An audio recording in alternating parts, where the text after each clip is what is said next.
আসসালামু আলাইকুম। So GST ভর্তি কাঠামোর একেবারে শেষ প্রান্তে সাবজেক্ট চয়েসের যে বিষয়টা আসছে, সো সেই বিষয়টা নিয়েই আজকে আমরা কথা বলবো। প্রথমে যে আমাদের স্টুডেন্টদের যে প্রশ্নটা মাথায় আসছে সেটা হলো জিএসটি সাবজেক্ট চয়েস কবে নাগাদ দিবে। আমরা অনেক দিন ধরে ওয়েট করতেছিলাম অফিসিয়াল কোনো নিউজের জন্য, কিন্তু এখনো আসলে অফিসিয়াল কোনো নিউজ নাই। তবে সম্ভাব্য যে তারিখ কিংবা পূর্বের বছরের পূর্বের একটা তথ্যের সূত্র ধরে আমরা যদি বলতে পারি 22 তারিখ নাগাদ সাবজেক্ট দিতে পারি। তবে যেহেতু এখানে কারিগরি বিষয়টা একটু গুরুত্বপূর্ণ, সো আগেও হতে পারে পরেও হতে পারে, এখন নিশ্চিত করে আসলে বলা যাচ্ছে না। তারপরে যে প্রশ্নটা আমাদের মধ্যে আসছে সেটা হলো কবে নাগাদ, আমাদের কত মিনিটে কি সাবজেক্ট আসতে পারে, যেহেতু এটা এককভাবে আসলে বলা সম্ভব হচ্ছে না আমাদের। যে আমার আমার মেরিট হলো 1000, এখন আমার কি সাবজেক্ট আসলো, তবে আমার মেরিট আসলো 4-5 হাজার, আমার কোন ইউনিভার্সিটিতে কোন সাবজেক্ট আসলো।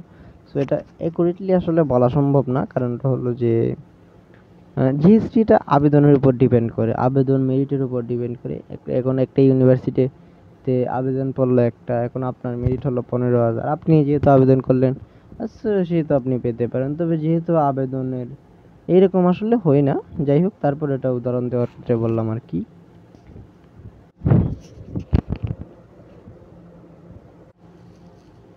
আমরা পূর্বের বছরে যে গ্রাফ, সেই গ্রাফ বর্তমান বছরের মেরিটের সাথে যখন তুলনা করব তখন আসলে সাবজেক্ট চয়েসের বিষয়টা আসলে ক্লিয়ারলি আমাদের যে চোখে ফুটে ওঠে। তবে হ্যাঁ, এখানে অনেকেই আশা নিয়ে আসলে বলতেছে যে এই বছর মেরিট দূর যাবে, কিন্তু এই বিষয়টা আসলে নিজের এক্সপিরিয়েন্স থেকে বলতে পারি এটা আসলে হবে না। মানে হতেও পারে, বাট এটা নিজের যে অভিজ্ঞতা সেটার আলোকে বললাম হবে না। এর অনেকগুলা কারণ আছে। সো এর মধ্যে প্রথম যে কারণটা সেটা হলো আমাদের যে ইউজিসি, বিশ্ববিদ্যালয় মঞ্জুরি কমিশন, চাই না ইউনিভার্সিটিতে সিট সংখ্যা বাড়ুক, তারা কমান্বয়ে প্রত্যেকটা ইউনিভার্সিটির সিট সংখ্যা কমিয়ে নিয়ে আসতেছে। সো প্রত্যেকটা ইউনিভার্সিটি, এটা শুধু যে জিএসটির 24টা ইউনিভার্সিটি তাই নয়, বরং অন্যান্য যে পাবলিক স্বায়ত্তশাসিত বিশ্ববিদ্যালয়গুলো রয়েছে সেখানেও এরকম হয় আর কি। সো যাই হোক, সো যেহেতু আমাদের সিট সংখ্যা আছে, আমি যেহেতু একজ্যাক্ট বি ইউনিটেরটা যদি বলি, এ এবং সি ইউনিটের বিষয়, বি আর সি কিন্তু সেমই হয়, বাট এ ইউনিটের সায়েন্সের ক্ষেত্রে অন্য অন্য বিষয় চলে আসে বিধায় এখানে অনেক দূর পর্যন্ত সিট যায়। আর কিন্তু বি এবং সি এর সেই বিষয়টা আসলে তেমন একটা হয় না, তাদের সিটের তুলনায় দ্বিগুণ দ্বিগুণ যাওয়ার সম্ভাবনাটা খুব কম। যেমন জিএসটিতে যদি 4,500 বি ইউনিটের সিট থাকে, সে তো 9,000 পর্যন্ত যায় না, সর্বোচ্চ গেলে 7,000। যে জেনারেল সাধারণ যাদের কোটা নেই তাদের মেরিটটা বলতেছি। মানে আম, এটা বলার আর একটা কারণ হলো যে আগের বছর গত বছর 43 পেয়ে আপনার একজন স্টুডেন্ট 43 পাইলো। সো 43-তে ও বাংলাদেশের একেবারে নবাগত ইউনিভার্সিটি এগুলাকে আম, নবাগত যে ইউনিভার্সিটি সেই ইউনিভার্সিটিতে আবেদন করলো। আমি যেহেতু বলতে পারি একেবারে শেষে যে ইউনিভার্সিটিগুলো, যেখানে সব স্টুডেন্ট সংখ্যা কম, তারপরে এগুলোর অবকাঠামো সেরকম না, সেগুলোতে আবেদন করার পরও ও 53 পেয়ে পেল না। হলো গিয়ে যে জিএসটি একটা স্ট্যান্ডার্ড মেনটেন করতেছে, এটাকে অস্বীকার করার কোনো সুযোগ নাই।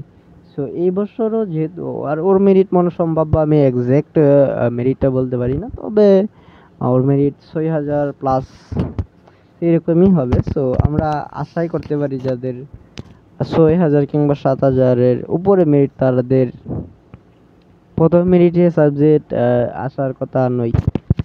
যাই হোক, তারপরে অনেকেরই অনেক বিষয়গুলা, যেহেতু প্রত্যেকটা ইউনিভার্সিটি সাবজেক্ট চয়েসের ক্ষেত্রে অনেক ধরনের কন্ডিশন যোগ করে দেয়, সেহেতু অনেক সময় দেখা যায় যে দূরের মেরিটের একটা স্টুডেন্ট মেরিট পেয়ে যাচ্ছে, আপনি পাচ্ছেন না আর কি। তো এখানে এই বিষয়টাও আছে। তো দেখবেন অনেক সময় জিএসটিতে হয়তো কমনলি 7,000-এর উপরে মেরিট যায় না, কিন্তু অনেক সময় দেখা যায় যে 9,000-এর মেরিটের সাবজেক্ট পাচ্ছে। সো এই আর কি। তারপরে আরেকটা বিষয় যেটা খুবই সিম্পলি বলে দেওয়া যায় যে অনেক সময় দেখা যায় যে আপনার ইউনিভার্সিটি ভেদে অনেক সময় যে আমরা যদি ঢাকা শহরে জগন্নাথ বিশ্ববিদ্যালয় আছে বলে যে জগন্নাথের বেশি সাবজেক্ট মানে মানে বেশি মেরিট কম মেরিট প্রথম দিকে যাবে, সেই মেটারটা কিন্তু এরকম না। আপনি যদি সাত কলেজ কিংবা অন্যান্যগুলোতে দেখেন তাহলে কম্পেয়ারলি আসলে বুঝতে পারবেন। অনেক সময় দেখা যায় যে ওরা ওই কলেজগুলোকে প্রাধান্য দেয়, যেহেতু সবই সেম, সেহেতু মানে কলেজগুলোকে এখানে আসলে একটু প্রাধান্য দেওয়া হয়। কিন্তু ইউনিভার্সিটিগুলো অবস্থান এবং সুবিধা পেতে অনেকেই আসলে ঢাকা শহর আসতে পারেন, অথবা বাড়ির পাশে কোনো ইউনিভার্সিটিতে পড়াশোনা করতে চাই। তো বিষয়গুলো এরকম আসে, তার জন্য দেখা যায় যে অনেক সময় অনেক সাবজেক্টের মেরিট অনেক দূরে চলে যায়। যাই হোক, এই বিষয়টা হয়তো একটু যা মনে হচ্ছে একটু কঠিন, যাই হোক এটা না। আর তারপরে আরেকটা জিনিস যে এটা স্টুডেন্টরা নিয়ে অনেক আশা থাকে, কিন্তু আসলে শেষ পর্যন্ত এটা হয় না। অভিজ্ঞতা থেকে আসলে যে এটা দেখা যায় কি, আপনার গত বছরে আপনার 4,000 মেরিট পর্যন্ত ধরেন একটা সাবজেক্ট গেছিল, কিন্তু এই বছরে আপনি সেম সাবজেক্ট 4,000 দিয়ে দেখলেন আসলে আপনার সাবজেক্টটা আসে নাই। তো নর্মাল একটা সাবজেক্ট আসলো, সেটা অনেকটা হতাশাজনক। এবং মাইগ্রেশন দিয়েও দেখলেন এটা হয় না আর কি। তো এই মানে এটা হয় আর কি। তো আপনি যদি মনে করেন 300 মেরিট আগে, মানে পূর্বের বছর ছিল 4,000 মেরিটে এই সাবজেক্টটা পাইছে, আপনার মেরিট 4,000, আপনি এই সাবজেক্টটা না পাওয়ার সম্ভাবনা বেশি। কিন্তু যদি 3,000 মানে 300তম মেরিট আগে থাকে, সেহেতু আপনি কনফার্ম হয়ে বলতে পারেন যে না, হতে পারে। তবে যেহেতু পুরো বিষয়টা আসলে স্টুডেন্টদের আবেদনের উপর ভিত্তি করে হয়, সেহেতু তার আসলে একজ্যাক্ট কোনো মানদণ্ড নাই যে আমি এত মেরিটে এই সাবজেক্টটা পাবো, এত মেরিটে এটা পাবো। পূর্বের বছরের এগুলো তথ্য দিয়েও না।